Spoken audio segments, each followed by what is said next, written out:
saw the shit with Drake recently? No, what happened with Drake? So Drake had literally hit up this one chick. I think she was in Europe somewhere, and he had hit her up for music. So Drake had flew the woman and her husband out, and he ended up fucking the girl. They had been engaged. They were together for like 8+ years. And literally, this nigga fly out with his girl out of hopes that she get a record deal. And this nigga get left at the hotel while she go fuck Drake. For a record deal. No. I don't even know if she got the deal. All we know is that like the nigga posted shit on Instagram talking about like you wasted 8 years. We don't even know if she got the deal. All we know Drake is that made a song. he flew them both out, fucked this joint, and sent her back to him. Drake made a song. Well, he had a verse on Seeing Green on Nicki Minaj's new joint. Talking about that shit. He was like, yeah, been together 8 years, but still fuck her like a new husband.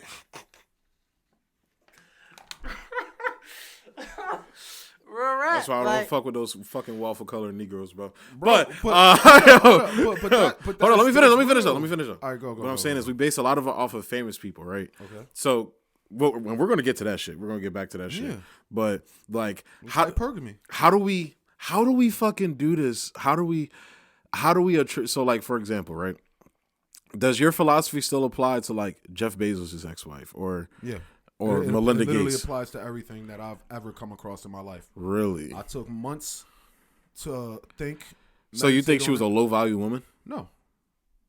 You really want my answer? Yeah. Okay. So when it comes to Jeff Bezos, that's who you said, right? His Jeff wife. Bezos? I'm talking about his wife. I know. But Pete, real quick. And Melinda Gates, just because they, For both. Either or. Hypergamy applies to all. So, Pete, you have a Jeff Bezos. Do you have, off the top of your head, when they got married? I believe it was, in the 90s at some point, like early. She was there from the beginning. So, at that point, right, Jeff Bezos, to that woman, had potential. She saw the potential from, I could be wrong, but I believe she was there when they were still mailing books from their home. Before they had any type of brick and mortar locations, anything. In the very beginning, she was like putting the shit in envelopes and putting the seals on packages with him. So she was there. She saw the value in him. That's not to say he had the most game. Maybe he had game and he was able to talk the pants off this girl. But she saw that he had potential. He would be successful someday. So she stuck it out. Let's look what happened. The fact that I said she was there sealing envelopes with him, she proved herself useful to him. She helped him build. They get to a certain level, they break up. Does that mean she isn't high value? No. Because at the end of the day, you get put to a certain point where you gotta like weigh your options. What are you willing to deal with? Who follows after that nigga though? Nobody, honestly. That sounds like no, it's fucked up. But when I tell you, either she's gonna die alone, or she's probably gonna get somebody who she takes care of. That's a fact. It's sad. That's why Beyonce didn't leave Jay-Z. Continue. I was saying I'll take that role. You would, but you make less.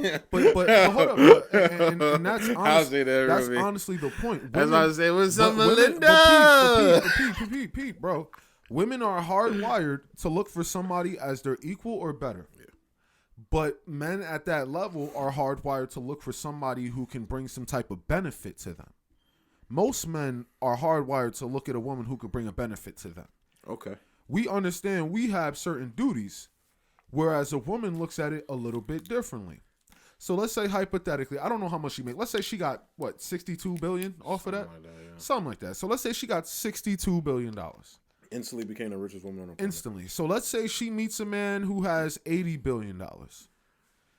And that man is like the next Jeff Bezos. He has a company. Literally Elon Musk. But literally. It's not too saying, many niggas you could go above. I know, but that's why I said she's probably going to die alone. But unless you marry like a sheik or some shit. But we're talking about an example, right? Just a rough example. She meets a nigga that makes $80 billion. She got 62. The nigga has a company similar to Amazon. She knows how to help him and benefit him. She might be able to teach him some tricks of the trade to get him up to that Bezos level. But he sound like Bezos light though. Exactly, Pete. She might fuck with that nigga. Why? Because he makes more money and she has skills that can help him. If she don't find that, she's going to have to settle or die alone. That's the fact of the matter. Beyonce, people love to hype up Beyonce. Beyonce was smart. She realized the deal. She understood the deal. She had, I think at the time, she already had the 3 kids by him. She had Blue Ivy and then she had the twins. I think so. Something like that. She had 3 kids. So if she were to break up with Jay-Z, she would have been a single mother of 3. Millionaire for sure. Good for you. Niggas that are millionaires don't give a fuck that you're a millionaire. You're just a single mother of 3. So are you going to leave this billionaire man? You're going to leave the Carter clan? The Carter clan. You're going to leave the Carter clan? That name mean a lot. A lot come with that name. You're going to leave this and start over as a single mother of 3. It didn't make sense for her. It wasn't worth it. It was more valuable to take it for what it was and keep her family together than to say, oh, fuck you, you cheated and blah, blah, blah. Hence why Solange is still single. Because she was the one that got mad and fought because she can't take the fact that a high-value nigga is going to exercise his options. Beyonce knew better and had a #1 album after that. It was still trash, though. #1 album after that. Still trash. It still went Solange got mad through fists. And when the last song you heard of her? Cranes in the Sky? What the fuck? How long ago was that? Than her. Hold up. The whole point is success. Stop. When you look at the family is better. Stop it. What you got to say? Nigga, because fucking there's a whole bunch of niggas out here that are fucking trash that are successful, okay? Let's be real. Come on. You can say artistically, but we're talking business, not art. Yeah, but then still, a lot of these niggas still end up broke anyway. By the end of it. Well, give me an example just so we know what we're talking about here because I don't know what you mean. Ja Rule. This nigga was at the top. Okay, he was the top nigga. 50. He married even though I'm not saying 50's broke. But hold on, are we talking about couples at the high level or just like high level? I was talking about high level artists, period. Well, because I'm talking about why Beyonce and Jay-Z stayed together and why Jeff Bezos and his woman could divorce. For Beyonce can look at her. Well, did they have any kids? Jeff Bezos and his woman? Nah. All right, I don't know if I'm so right there, that's enough. The fact that she has no kids keeps her value at a certain level. She's old, but if she wanted to, for real, she could travel the world for the rest of her life, getting new dick and new islands and new countries all over, and just have people take care of her and pamper her. And more than likely, she's either going to donate the bread or hook up a sugar baby one day. Beyonce cannot do that as a famous single mother of 3. Yeah, she's not even a smart decision. Not even everybody know what that bitch look like Jeff Bezos. That's a fact. But I feel like I gotta keep saying it. Beyonce would have been a single mother of 3. Jay-Z would have been with who? Less valuable. Been with who? He would have been with who? He could have been with any white woman. No, but here's the point. White, since you the Bayless nigga. Be careful. But the point being, right? Beyonce breaks up with Jay-Z, she will never get another Jay-Z. Jay-Z can go to McDonald's and find a bitch better than Beyonce with no kids and 10 years younger. Didn't he cheat on her with a white girl, though? Becky with the good hair, I would assume so. Word. But that's my point, right? Jay-Z can go to McDonald's in Colombia and find a bitch better than Beyonce, 10 years younger, no kids. I mean, given what's going on there, I don't know if he could. Beyonce cannot find a nigga richer than Jay-Z, more attractive than Jay-Z, and is going to take her single mother of 3 ass. Impossible. Interesting. It's not happening. It's never been seen in nature. We've seen niggas have 100+ kids and take on an 18th wife because they got the bread. You never seen a nigga take on a woman with 18 children. It don't happen. That's where nature and hypergamy comes into it. Women want the best they can get because they focus on themselves and their children and the family. Men want the best they can get because they think about themselves. Men get called selfish. Women get called justified. Understandable. She got kids. She wants to be She wants to be a housewife. She wants to do this. When a man says, "I don't want you to work no more. I want you to stay home, cook, clean, raise the kids," he's misogynist. When a woman says, "I can't date you unless you make enough money because I want somebody on my level," oh, it's understandable. You don't want no broke nigga. But no nigga that makes a certain enough amount of money gives a fuck about how much money you make unless it helps him. If he's just thinking about a partner, he's handling the bread. Most niggas are comfortable paying all the bills if they can comfortably pay all the bills. If a nigga lives by himself all his life and he has to cook his own meals, clean his own dishes, clean his laundry, take care of his own house, do everything all on his own, and he gets to the point where he could take care of a family, but he's on his own, he don't give a fuck about your money because he good on his own. If I take you in, I can afford you. How are you going to make my life easier? By making more money? No, I got enough money. How are you going to make my life easier? If I'm taking you on as my partner, what benefit do I have within this partnership? Monetary value is not it, because I have that already. So when I say, yo, I need my woman to be a stay-at-home mom, if my woman was a teacher and she could homeschool my children, that's fire. If she likes to cook and clean and do laundry, that's fire, because now that's something that I was already doing on my own that I don't have to do. There's a value to that. That monetary value is, I don't give a fuck. I'm good already.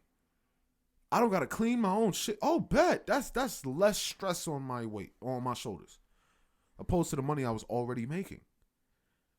Beyonce's not gonna find another Jay-Z. Jay-Z can find that girl at McDonald's, and she will be more than happy to cook, clean, and fucking suck, because she knows she don't gotta work at McDonald's no more. Yeah, the house gonna be clean because we going to Belize this weekend. Yeah, your laundry's gonna be folded because we going to Puerto Rico on a resort next summer. Yeah, like your kids is gonna be well taught because we gonna go to wherever the fuck. We gonna go to Nepal. We're gonna see this. Yeah, I know I've been up early and I had to take the kids to school and bring them back and help them with their homework, but that's all good because we going shopping this weekend. All this shit that women that be boss bitches, they be like, yeah, I work hard, I do this, and I'm a bad bitch. You gotta match my level. You think niggas give a fuck that you wearing this designer shit you bought yourself? Cause now you got the masculinity of a nigga who had to grind, and you have the merits of a wife, but you did it yourself. If I see a wife with a Birkin, I know she earned that. If I see a boss bitch with a Birkin asking for a husband, I think she delusional. Not all right, so let me not hyperbolize that statement. What I mean by that is, if a woman works hard to get a certain amount of money, she feels as though she's entitled to a nigga that makes the same amount of money. Not understanding that the same items you bought with the money that you earn would be given to you by fulfilling your natural duties. You're fulfilling a man's role by trying to make the most money you can make, opposed to your natural female role by being a good mother and getting the same rewards. I feel you. It's just like, I don't know. With me, it's very weird because I don't think about relationship shit a lot. Like, I think I've talked to you about this. I don't think about this a lot. So when I hear you say this, it's kind of like foreign, I guess, to me. Yeah.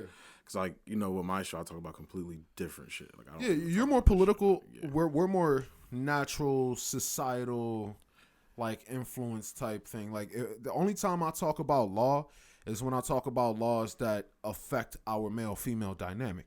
You talk about law more on the financial, more on the country-to-country relations, the foreign policy type deals and shit like that. Whereas if I'm talking about law, I'm going to be like, yo, when child support happened, motherfuckers started having incentives for fathers not to be in the home. When food stamps, welfare, WIC, all these different things were coming in, it was incentivizing single motherhood, which even took it a bit further. Well, that's not true. Again, that's not true. Well, I'm not saying that it came about for that purpose. I'm saying it's a result. No, I'm saying it's a result of people changing the original welfare system that was put in place. Okay. Post Great Depression. Okay. That's what people don't make the distinction of when they say. I'm just saying make the distinction because I'm with you. Because for me, because it was driven to be the way it is now. To make that point is what I'm saying. To be able to basically deter, like, the incentivize single parentage. Yes, to like basically. But it didn't start that way. It didn't start that way. No, literally, literally, what people don't realize is when a welfare state was created, when welfare was created, it was created during the Great Depression. Yeah. And what happened? It pulled us out of the Great Depression. See, now, it's actually interesting. I never heard that before. And I think that distinction, my bad. Oh, I thought No, no. But I do think that distinction is very important to make, right? Because most people are unaware of that. Most people wouldn't. I didn't know that. Me, when I speak on it more so in a way that feminism didn't fuck shit up, but we forget that there are different waves of feminism. Yeah, for sure. Yeah. So, like, some of the most recent waves of feminism. Crisis on Infinite Feminism. Right. But some of the most recent waves have fucked shit up. Yeah, I feel you. I agree with you on that. It's not to say that. But I think that kind of goes to the point we were talking about with the video. Yeah. I feel like it's a psyop in a sense, kind of. What's a psyop? That's, you know what a psyop is, right? Yeah, I'm my conspiracy thinking. No, that's my conspiracy. A psyop is basically when, so like, for example, like QAnon, for example, right? Mm-hmm. That's a fucking psyop. QAnon basically was telling people, oh, these pedophiles are doing all this evil shit, and guess who's going to stop them? Donald Trump. So sit back and wait for Trump to do his thing. Yeah. It's literally, okay, like, it's to... This motherfucker is one of them. He's literally in pictures with Epstein and shit like that. But it's to make people, okay, I'm just going to sit back. Like, I'm going to shit on these people, but I'm going to sit back and wait for this guy who's the savior to do it. It's a psyop to say, like... We this close to victory. Yeah, there's truth all the way up to this point. So, like, we're going to amplify the little bit of truth that's in this to make it seem like that truth is the overall... They use truth to lead you to bullshit. Exactly. Okay. And I think that's what has happened with feminism, in a sense. Yeah. Definitely, and like you're seeing, but it's used more so like that woke CIA video that we covered at the top of the show, where it's like it's used to distract people from, in that specific situation, from foreign policy. But the feminism here is I feel is used to distract from the fact that the economic state of the country and basically the robbery of wealth from the everyday person does this. Like, you see this, like the economic standings, like, affects everything from what you talk about here on your show to the fucking mass incarceration rate we have in this country. We imprison more people per capita and overall than any other fucking country in the world. Any other fucking country in the world. Yo. And most of them are petty crimes or nonviolent drug offense crimes. See, I want to use what you just said to get back into the core topic. So how do you feel about men on average being charged more time than women on average for the same crimes? I think it's bullshit, but it's like over. To answer to your point directly, I think that's bullshit. Like, I feel like if you commit a crime, you should be judged on the same way, no matter what, blah, blah. Mm-hmm. But again, I'm not going to go too deep into it. I want to add the caveat that a lot of crimes people are being, like, convicted for anyway are fucking bullshit. Mm-hmm. And a lot of people, I don't know, have you been seeing, like, during COVID, there were, like, literal jail riots because they were locking people up during COVID, but they weren't giving them their court cases and shit like that. Yeah. So they're literally sitting in prison, like, and they don't know when they're getting out. They don't know the next court so if you have an innocent person locked up in there, they sitting here in this fucking jail. Like, I wait it out. What? And that's that bullshit for real. But back to that's another double standard though. Yeah, for sure. Because that's one of the things that blew my mind when I was seeing that, because it's a journalist out there. I employ your people. His name is Max Blumenthal. He writes for my outlet called The Gray Zone. Okay. And he was tweeting this shit out and everything. By the way, Twitter is a great resource for news. I did not know that shit. Yeah, it's a great resource for news for the most part. For the most part. Yeah.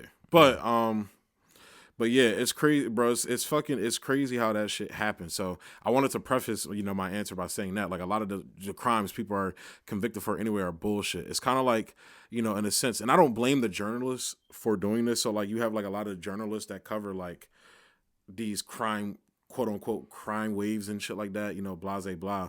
When literally, when you look at it statistically, it's the safest time to be a fucking police officer. Statistically, it's the safest period to be a police officer. I've never personally heard somebody say that before. Cause you want to, like, I'm more likely to get killed delivering a pizza in West Philadelphia than a cop is to get killed in West Philadelphia.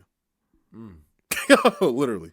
You got to send me a link to some of those statistics for sure. Bro. Like, cause that's some. That's a bold statement. I know. Yeah. That's a bold statement. But and that's not the shit on police. That's not. And I'm not one of those people that's here to shit on police. Like, I feel like we need policing, but that's a whole nother topic. Yeah. Back on bitches. Back on the double standards. They just hoes, bro. I feel you. But all right, give me something else that you think is a double standard. I would say, like, in terms of what? Men and women. Men and women. I definitely think it's a double standard with like, it's a lot of double standard going on for a black woman to speak her truth, right?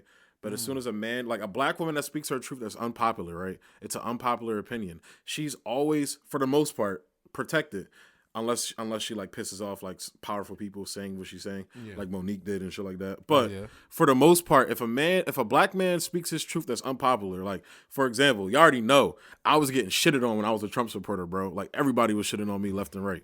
Whereas I feel like if that was a black woman, sure, people would be like, "Oh, that's fucking weird," but it's always that air of quote and also from different races and shit like that. Yeah. Like, well, she's a black woman, this and that. Her voice is powerful. If she believes that, it's obviously for a reason. So I definitely think, but that's just a specific case situation. I think like when black women say truths, say shit that are not even truths. They say things that are unpopular. Opposed to a black man saying that, the black man 9 times out of 10 gets the worst punishment than that black woman does.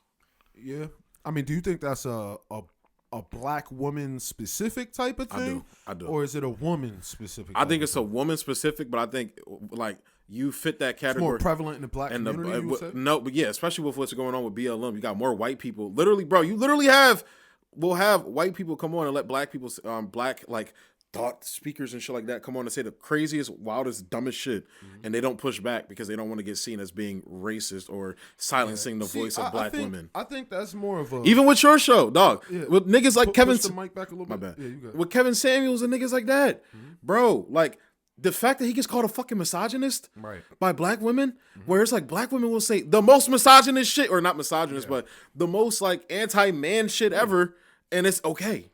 You know. Well, I don't know about you. Have you been called a misogynist yet, Twan? No, I have not. I have. My own little brother. I was having a conversation with my little brother. He said I was mansplaining something. Hold up. My little brother said I was mansplaining something. Time out. Another man said you were mansplaining something. Yes, and that shows where we are in society right now. Shit's so fucked up. It is so fucked up. I had another man say that I was mansplaining. And my God. It did bug me out. I'm not going to lie, but it is what it is because I understand not everybody is. And you're not joking. I swear to God. Serious. Another man said you were mansplaining something. On everything I love. Hand to the sky. Another man. To God and Goddess. Crystals in the air. Another man said that I was mansplaining something. And that's where I peeped. We were fucked up. I'm like, wow. Okay, it's gotten to the point where a man speaking like a man, or maybe a man using logic to a certain degree, where another person is more emotional. I think that has to go through certain things is looked down upon. I think that has to do more so with just speech in general, though. Like people are afraid to say unpopular shit, regardless of whether it's wrong or not. Like Dave Chappelle in his fucking stand up, he said, "Bro, it's my job as a fucking comedian to say reckless fucking shit, whether it's right or not." Try not to touch that as much because it's good. But I think it's deeper than afraid to say certain shit. It's almost to the point where we actually believe that these things are wrong. So you think people actually believe the bullshit they say? I think deep down, try not to touch.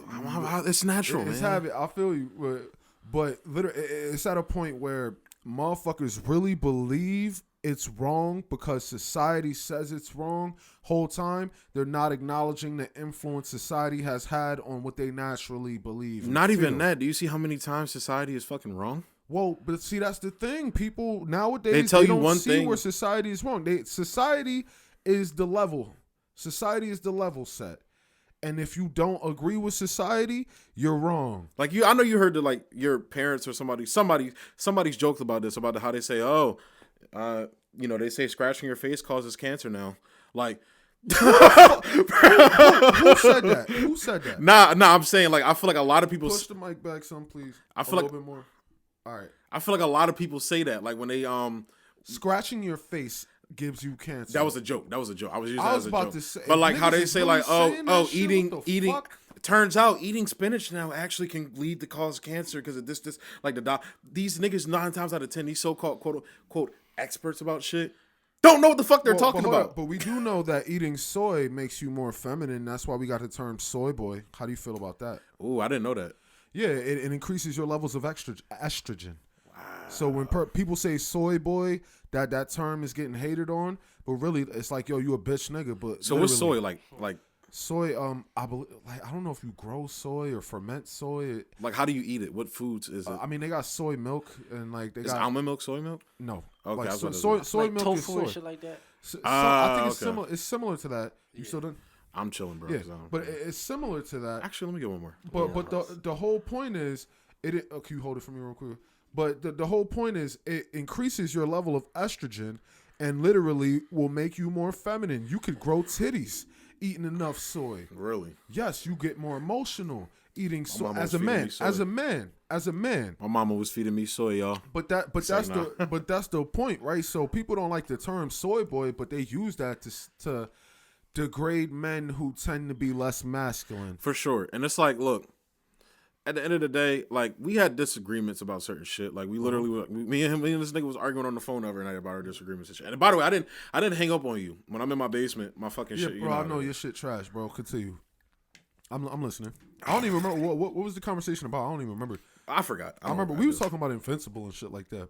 Yeah, that too. You see Invincible? Shit Well, lit, bro. we still, But yeah, but we watching that later when Josh get off. But yeah, but it's like with all that shit and everything, like I agree with you for the most part. Society has become so fucking pussy. And I think part of it, and that's why I fuck with your show and what you talk about and I listen to you. Because I think part of what you're saying is correct. But I think it's more so over just, I think they're doing one big ass fucking psyop on us right now, bro. Honestly. And they've been doing it for what end? What goal do you think they have? more controllable, honestly. When you have the masses fighting each other, like, it's easier to rule. Divide and conquer. They did it to us as black people in Africa. They did it to us here. They still do it to us now. Quick, have you ever heard about the Willie Lynch letters? Willie Lynch. I've heard of it. Well, the term lynching Comes from Willie Lynch. Yeah. But I was watching another podcast called The Poor Man's Podcast. And I actually fuck with him. He's dope. He doesn't like do long form podcasts. He does reactions, but he calls it a podcast. And he did a live stream, right? And somebody had called on. It was like a troll nigga, like low key. This nigga was on some disrespectful shit. But he brought up the Willie Lynch letters and said like it was a book, but then within the book there was a particular segment that got separated and called something else, whatever. And it described how they had a plan back during the times of slavery of breaking down the family system, the nuclear family structure. So they would take the men, separate them from the family, have the woman rely on the master, raise the women to be smart and loyal, and raise the men to be strong and dumb. That way they couldn't group up, they couldn't rebel. The women sided with the white man instead of their men, and their men were strong enough to fight but not smart enough to lead. That's per se. See, that's per se a strategy that they use. I don't think like that's the overall strategy they're using now. I think that's the strategy not for black people specifically, but for the country. Initially, like you said, welfare and things of that sort had a different purpose initially. But over time, things get changed, and it affects large groups of people. I feel like we're at a point now where it's not. Well, yes, the black people, the black community. Well, it got is a changed smaller specifically percentage. for economics. That's what I'm trying to explain. Yeah, I'm not disagreeing with that, but I'm talking about the outcome, not necessarily the initial purpose of it, and maybe the effects of it that it's had and how it continues to affect us, opposed to what it was initially like intended for.